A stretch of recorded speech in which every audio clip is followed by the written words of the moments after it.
جو آج ہم ہمارے نصاب میں شامل کتاب معیار ادب کے 5ویں سبق کے بارے میں چرچا کرنے جا رہے ہیں۔ ہمارے نصاب میں جو معیار ادب کتاب لگتی ہے اس کتاب کا 5واں سبق ہے اپنی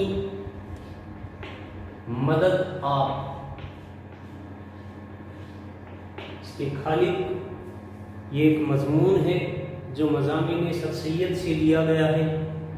اس کے خالق سر سید احمد خان ہیں۔ سر سید احمد خان، پہلے ہم ان کی ولادت اور وفات جان لیتے ہیں۔ دیکھیے، سر سید احمد خان دہلی کے رہنے والے تھے۔ یہ دہلی میں پیدا ہوئے۔ ان کی ولادت، ان کی پیدائش 1817 عیسوی دہلی میں ہوئی اور ان کی وفات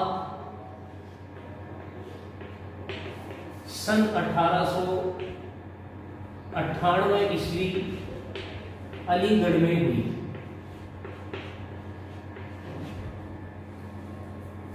دیکھیے، ان کا ادب کا سب سے بڑا کارنامہ یہ ہے کہ انہوں نے اپنے مضامین کا جو مقصد تھا وہ مقصد بنایا اصلاحی مقصد۔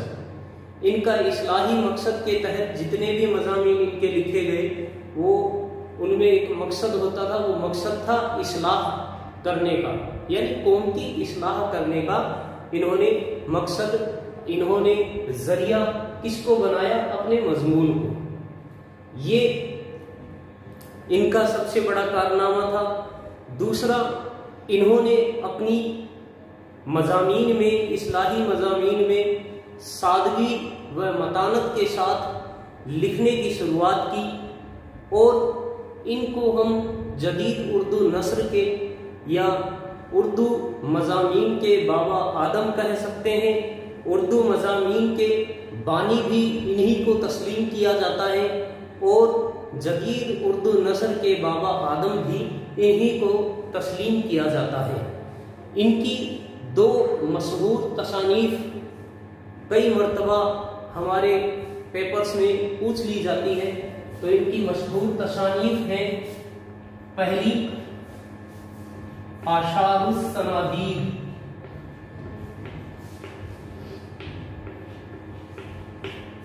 اور دوسرا ان کا ہم جو مشہور تصانیف ہے اس میں سے ہم ایک لکھ سکتے ہیں خطبات احمدیہ۔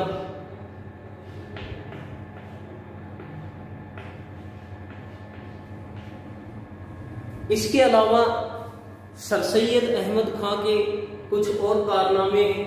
انہوں نے ایک جدید تعلیم کے لیے ایک کالج کو کھولا جس کالج کا نام تھا موہنڈن اورینٹل کالج۔ انہوں نے جدید تعلیم کے لیے ایک کالج کا ایجاد کیا جس کا نام تھا موہمڈن اورینٹل کالج۔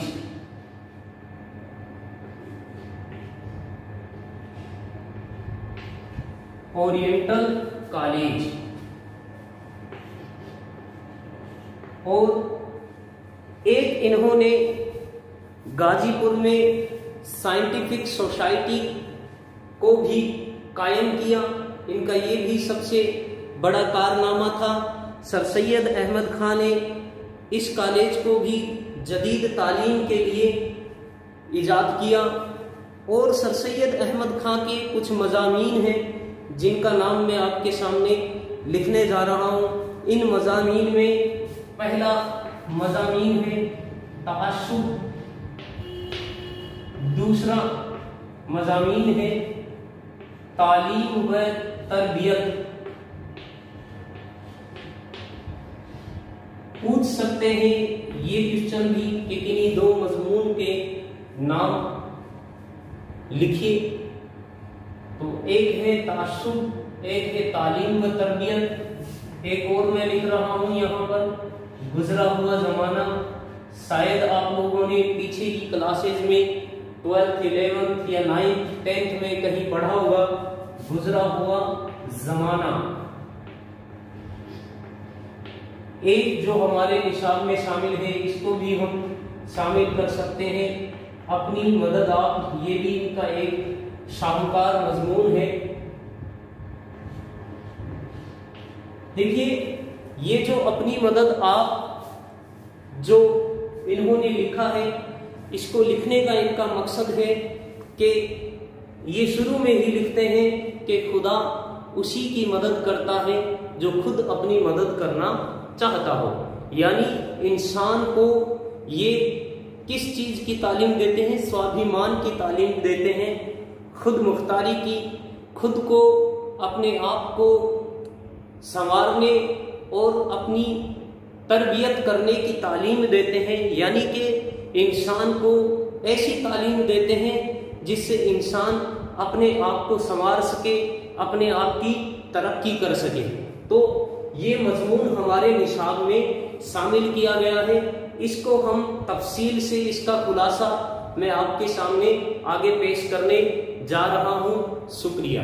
बच्चों, आज हम हमारे निशाब में शामिल मयारे अदब किताब के 5वें सबक को पढ़ने जा रहे हैं। हमारा मौजू है सर सैयद अहमद खां का लिखा हुआ ये सबक मज़ामीन सर सैयद से लिया हुआ है, जिसका मौजू है अपनी मदद आप। देखिए, शुरू में ही सर सैयद अहमद खान ने इसमें लिखा है कि खुदा उनकी मदद करता है जो अपनी मदद आप करते हैं। यानी ये एक उम्दा और आजमूदा मक़ौला है। इस छोटे से फ़िक्रे में इंसानों का और कौमों का और नस्लों का तजुर्बा जमा है।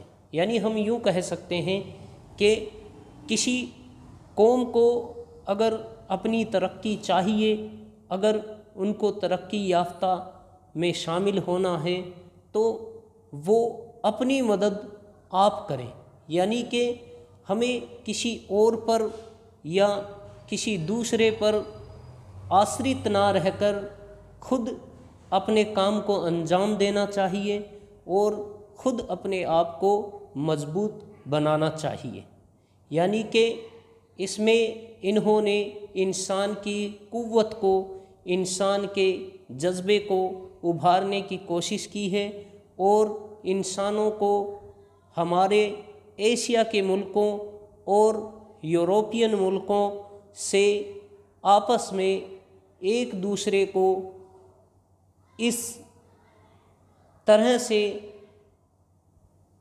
इनका मवाजना, इनका मुकाबला करा के दिखाया है कि किस तरह हम और जो यूरोप के मुल्क हैं, एशिया के बाहर के मुल्क हैं, उनमें क्या फ़र्क है।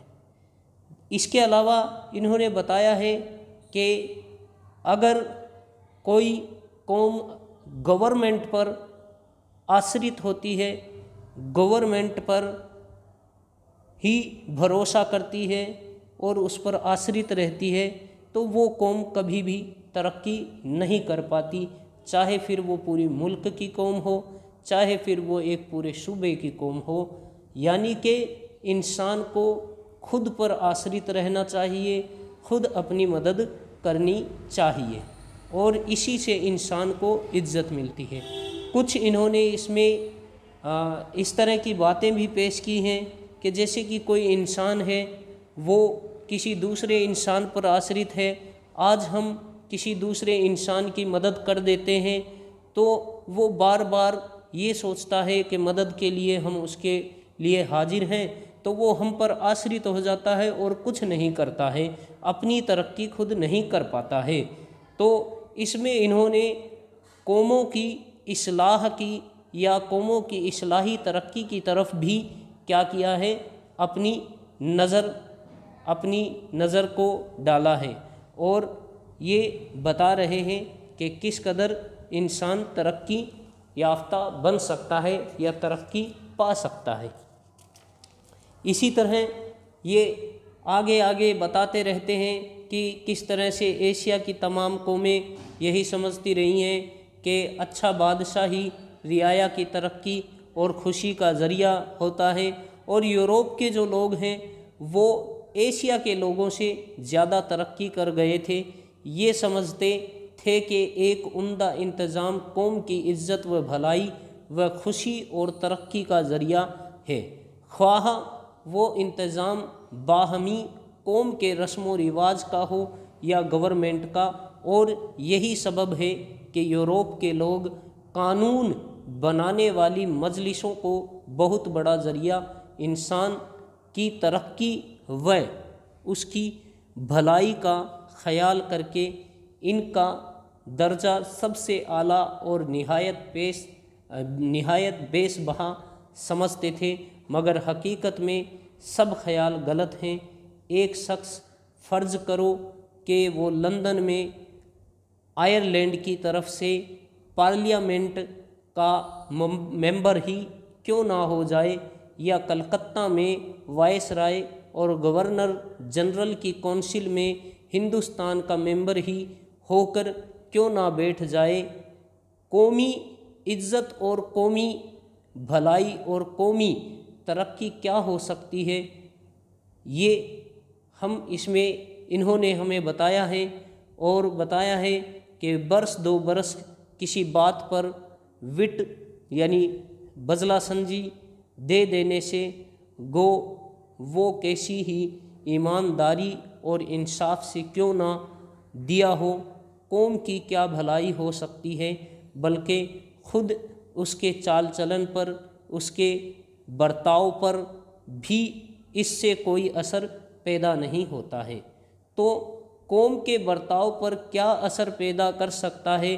हाँ, ये बात बेशुबा बेशक है कि गवर्नमेंट से इंसान के बर्ताव में कुछ मदद नहीं मिलती, मगर उम्दा गवर्नमेंट से बड़ा फ़ायदा ये है कि आदमी आज़ादी से अपने क़ुव्वा यानी अपनी ताकत में बढ़ोतरी कर सकता है और अपनी शख्सी हालत की तरक्की कर सकता है। अब देखिए, इन्होंने एक मक़ौला पेश किया है कि पुराने लोगों का मक़ौला है अल-नासु अलई दीनी मुल्किहिम, यानी अगर इस मक़ौले में अन्नास से चंद खास आदमी मुराद लिए जाएं जो बादशाह के मुक़र्रिब यानी करीब होते हैं, तो ये मक़ौला सही है। और अगर ये मानी लिए जाएं कि रियाया अपनी गवर्नमेंट की सी हो जाती है, तो ये मक़ौला सही नहीं है। रियाया कभी गवर्नमेंट के रंग में नहीं रंगी जाती, बल्कि गवर्नमेंट रियाया का सा रंग बदलती जाती है। निहायत ठीक बात है।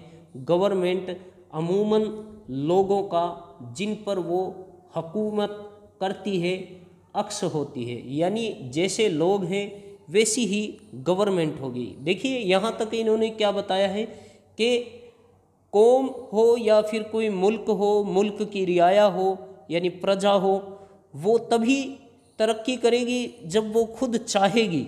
यानी कि हम खुद तरक्की करना चाहते नहीं, और गवर्नमेंट से हमारी सरकार से ये उम्मीद रखें कि हमारा मुल्क तरक्की करे।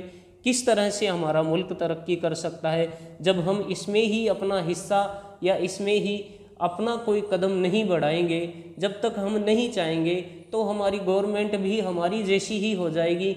उनको भी पता है कि ये हमारी जो आवाम है, हमारी रियाया है, ये तरक्की चाहती ही नहीं है, तो फिर भला वो क्यों इसमें कोशिशें, इसमें आजमाइशें करेंगे कि मुल्क तरक्की करे। जब मुल्क की रियाया तरक्की की तरफ बढ़ेगी, जब मुल्क की आवाम इस तरह के इनकलाब पैदा करेगी कि हमारा मुल्क तरक्की कर सके, तभी तो गवर्नमेंट इसमें जागरूक होगी। क्योंकि जब तक रियाया जागरूक नहीं तो गवर्नमेंट अपने आप सो गई, क्योंकि उनको पता है कि रियाया को किसी तरह से हम हैंडल कर सकते हैं।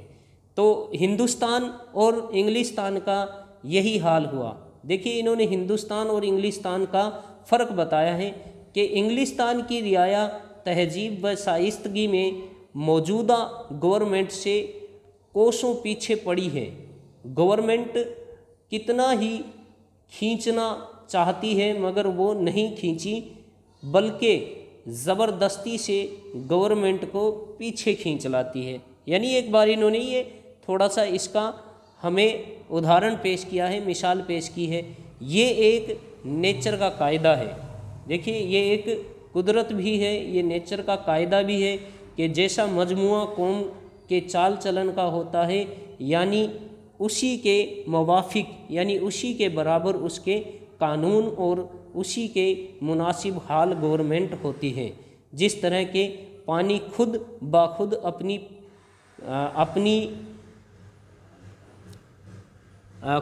खुद अपनी नाली या अपना रास्ता बना लेता है या अपने रास्ते पर आ जाता है, इसी तरह उम्दा रियाया पर उम्दा हुकूमत होती है। यानी अगर अच्छी रियाया होगी तो हुकूमत भी अच्छी होगी, और जाहिल व हराब व ना तरबियत, यानी जिनकी कोई तरबियत चाहते ही नहीं है, ना तरबियत याफ्ता रियाया हो, तो वैसी ही अक्खड़ हुकूमत करनी पड़ती है। यानी जैसी आवाम है उसको वैसा ही आईना दिखाई देगा। यानी उसका हम अक्स मान सकते हैं कि रियाया का अक्स हमने किसको माना, हमारी गवर्नमेंट को माना। तो गवर्नमेंट बिल्कुल हूबहू वैसी ही होती है जैसी अगर रियाया है। अगर एक उम्दा रियाया है तो गवर्नमेंट अपने आप उम्दा बनती चली जाएगी। अगर अवाम उम्दा है तो मुल्क अपने आप तरक्की करता चला जाएगा। हाँ, अगर निकम्मी अवाम है, निकम्मी रियाया है, तो सरकारें भी क्या होंगी, निकम्मी ही होंगी, और सियासत भी, हुकूमत भी निकम्मेपनों के या निकम्मों के हाथों में होगी।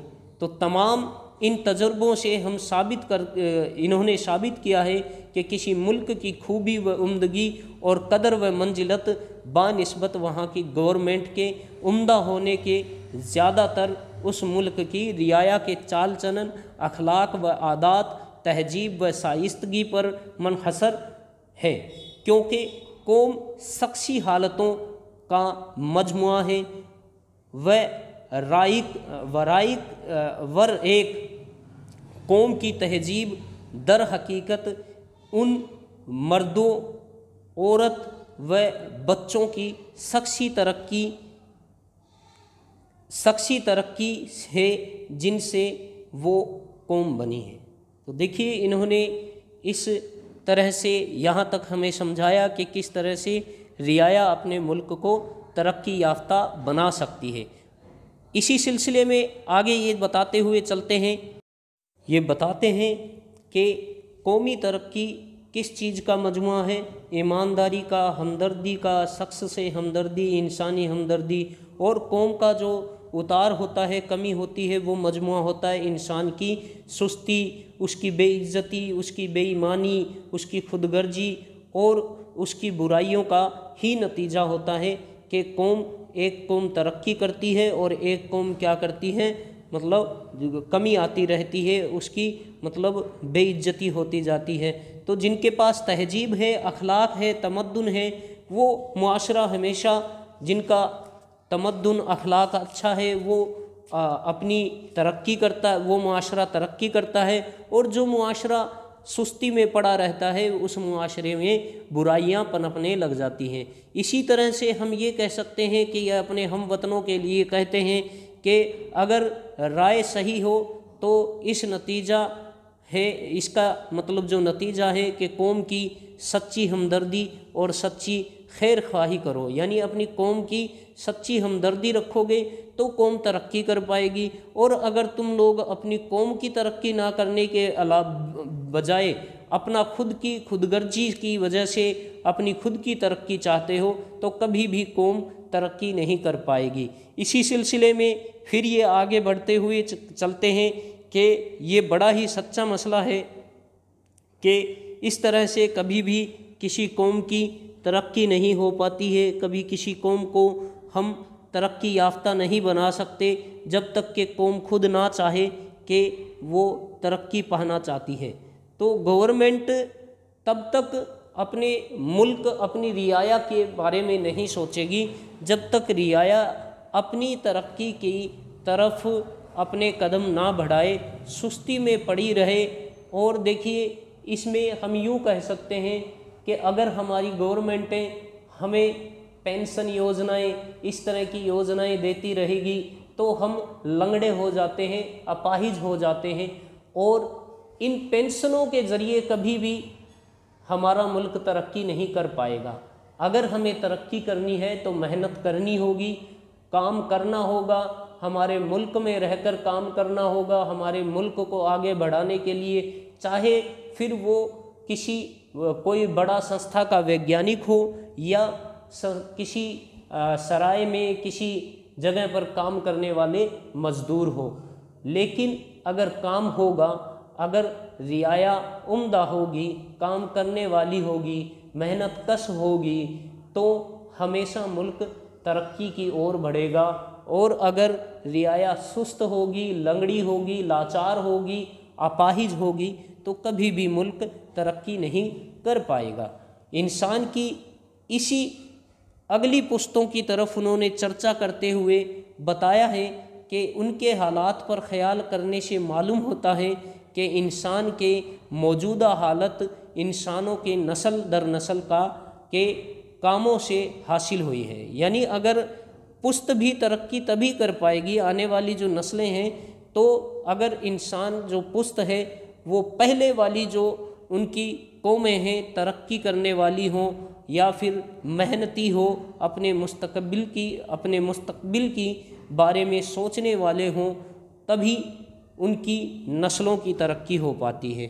اس کے علاوہ جیسے ہم یوں کہہ سکتے ہیں، جب تک انسانوں میں ادبیت، اخلاقیت یا تمدن ان چیزوں کا بڑھاوا نہیں ہوگا، تب تک قوم کی جہالت کبھی بھی ختم نہیں ہوگی۔ علم اس کا بہت ہی بیش قیمتی ہتھیار ہے۔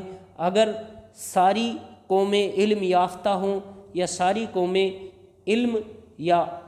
علم حاصل کرنے کی طرف متوجہ ہو تو ہمیشہ ہر قوم کی ترقی ہی ہوئی ہے۔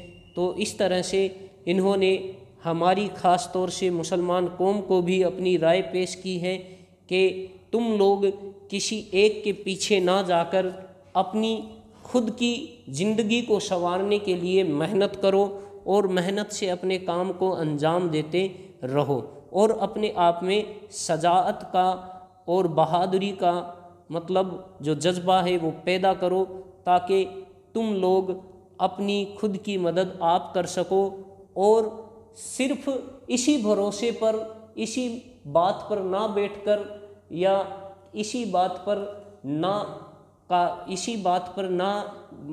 قابل رہو کہ کہیں تمہاری ترقی کو کوئی جنگ لگ جائے۔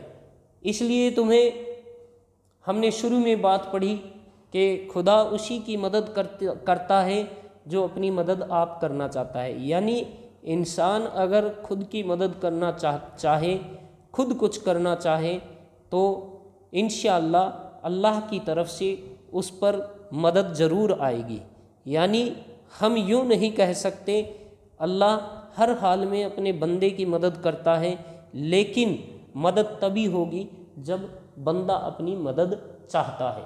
یعنی جب انسان سستی میں پڑا رہے گا تو وہ کچھ کر ہی نہیں پائے گا، جب وہ کچھ نہیں کرے گا تو وہ کبھی بھی ترقی نہیں کر پائے گا۔ اس لیے لائق بننے کے لیے یا اپنی زندگی کو سنوارنے کے لیے سب سے اہم کام ہے محنت، اور اپنے ترقی کے لیے ہمیں اپنی گورنمنٹ پر آشرت نہ رہ کر ہمیں خود پر آشرت ہونا ہوگا، خود پر یہ بھروسہ کرنا ہوگا کہ ہم کچھ کر سکتے ہیں۔ اسی سلسلے میں علم کا بڑا ہی انہوں نے علم پر بہت زیادہ زور دیا ہے۔ لکھتے ہیں زندگی کے علم کا، یعنی زندگی کے علم کو جاننے کا جو برتاؤ کا نام ہے، جس کو انگریزی میں لائف ایجوکیشن کہتے ہیں، انسان پر، قوم پر بہت زیادہ اثر ہوتا ہے۔ یعنی مکتب و مدرسۃ العلوم کا علم طاق میں یا صندوق میں یا الماری میں یا کسی بڑے کتب خانے میں رکھا ہوا ہوتا ہے، مگر زندگی کے برتاؤ کا علم ہر وقت دوست سے ملنے میں، گھر کے رہنے سہنے میں، شہر کی گلیوں میں پھرنے میں، صرافہ کی دکان کرنے میں، ہل جوتنے میں، کپڑا بننے میں، بننے کے کارخانے میں، کلوں سے کام کرنے کے کارخانے میں اپنے ساتھ ہوتا ہے، اور پھر بے سکھائے اور بے شاگرد کیے لوگوں میں صرف اس کے برتاؤ سے پھیلتا جاتا ہے۔ یعنی انسان اگر کوئی کام کرے گا تبھی تو وہ زندگی کا علم جان پائے گا۔ انہوں نے دیکھیے کتنی بڑی بات کہی ہے کہ یہ سارے علم ایک طرف طاق میں، صندوق میں دھرے رہ جاتے ہیں، جو ہم اسکول میں، کالج میں، مدرسوں میں، مدرسۃ العلوم میں جو حاصل کرتے ہیں۔ لائف ایجوکیشن ایسی ایجوکیشن ہے جو انسان کو ہمیشہ ترقی کی طرف آمادہ کرتی ہے۔ اب یہ پچھلا علم وہ علم ہے جو انسان کو انسان بناتا ہے۔ اسی پچھلے علم سے عمل، چال چلن، تعلیم، نفسی نفس کشی، شخصی خوبی، قومی مضبوطی، قومی عزت حاصل ہوتی ہے۔ یہی پچھلا علم وہ علم ہے کہ جو انسان کو بدنظمی، اپنے فرائض ادا کرنے اور دوسروں کے حقوق محفوظ رکھنے اور زندگی کے کاروبار کرنے اور اپنی عاقبت کو یعنی اپنی انجام کو، اپنے نتیجے کو سنوارنے کے لائق بنا دیتا ہے۔ اس تعلیم کو آدمی صرف کتابوں سے نہیں سیکھ سکتا، اور نہ یہ تعلیم کسی درجہ کی علمی تحصیل ہے، یعنی کسی درجے کی کوئی مطلب باپ کی جاگیر نہیں ہے۔ ہر انسان زندگی سے ایک زندگی جینے کا علم حاصل کر سکتا ہے، یعنی علم کو اکٹھا کر سکتا ہے۔ لارڈ بیکن کا نہایت عمدہ قول ہے، علم سے عمل نہیں آ جاتا، علم کو عمل میں لانا علم سے باہر ہے اور علم سے برتر ہے، اور مشاہدہ آدمی کی زندگی کو درست اور اس کے علم کو باعمل یعنی اس کے برتاؤ میں کر دیتا ہے۔ علم کی بانسبت عمل اور سوانح عمری کی بانسبت عمدہ چال چلن آدمی کو زیادہ تر معزز اور قابل ادب بنا دیتا ہے۔ یعنی انہوں نے اپنی اس مضمون میں اسی بات پر زور دیا ہے کہ انسان اپنے آپ کو کس طرح سے سنوار سکتا ہے، کس طرح سے اپنی زندگی کو ایک بہتر زندگی میں تبدیل کر سکتا ہے۔ یعنی انہوں نے کہا کہ علم انسان کی اخلاق، اس کے تمدن، یہ سب چیزیں تو اس کے ایک طرف ہیں، یہ ساری چیزیں انسان میں شعور پیدا کرتے ہیں، لیکن انہوں نے ایک حصہ علم کا اور بتایا جس کو ہم نے لائف ایجوکیشن کے نام سے جانا، یعنی زندگی کا علم۔ یہ علم ہی ہمیں ترقی کی طرف لے جاتا ہے۔ یعنی انسان اپنی زندگی سے، اپنے تجربے سے بھی بہت کچھ سیکھتا ہے، اپنی زندگی سے بھی بہت کچھ حاصل کرتا ہے۔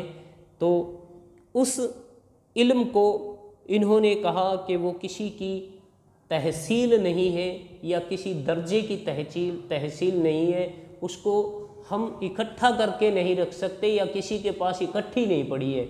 وہ کس طرح سے حاصل کی جا سکتی ہے؟ زندگی کے تجربوں سے حاصل کی جا سکتی ہے۔ اب دیکھیے، جب تک انسان گھر میں پڑا رہے گا، تو انسان جب تک باہر ہی نہیں نکلے گا تو اس کو کیا اس بات کا معلومات ہوگی کہ کس طرح سے زندگی جینی ہے؟ تو اسے باہر بھی نکلنا پڑے گا، اسے لوگوں سے رابطہ بھی قائم کرنا پڑے گا، مختلف سوچ بھی اس کے سامنے پیش آئیں گی، مختلف حادثات بھی اس کے سامنے پیش آئیں گے۔ یعنی اس میں مشاہدہ بڑا ہی اہم رول ادا کرتا ہے۔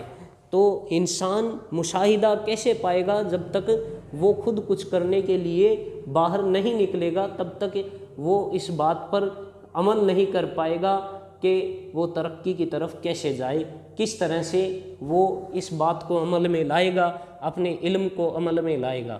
جب تک اس کو اس چیز کا علم نہیں ہوتا تب تک وہ کبھی بھی ترقی نہیں کر پاتا۔ تو دیکھیے، سر سید احمد خان نے اپنے اس مضمون میں اسی بات پر عمل کیا ہے، اسی بات پر زور ڈالا ہے کہ انسان ترقی اپنی خود کی مرضی سے کر پاتا ہے، نہ کہ کسی گورنمنٹ پر آشرت ہو کر یا کسی دوسرے انسان پر آشرت ہو کر۔ ہاں، انسان کو انسان کی مدد ضرور کرنی چاہیے۔ انہوں نے یہ بھی کہا ہے کہ انسان انسان سے ہی سیکھتا ہے، انسان انسان سے ہی مدد مانگتا ہے، لیکن وہ انسان کو بار بار نہیں ہونی چاہیے۔ اور دیکھیے، جب تک انسان خود محنت نہیں کرے گا، خود اپنی مدد نہیں کرے گا، تب تک انسان کبھی بھی اپنے آپ کو ترقی کی راہ پر نہیں لا پائے گا۔ تو بڑا ہی اچھا مضمون انہوں نے لکھا ہے، اور اس کو آپ پھر سے اپنی کتاب میں بھی پڑھ کر دیکھیں۔ یہ اس کا ہم نے خلاصہ کیا ہے، کافی تفصیل میں ہو چکا ہے خلاصہ بھی، کافی بڑا سبق ہے، لیکن پھر بھی آپ پڑھ کر اس پر پھر سے غور کرنے کی کوشش کریں۔ شکریہ۔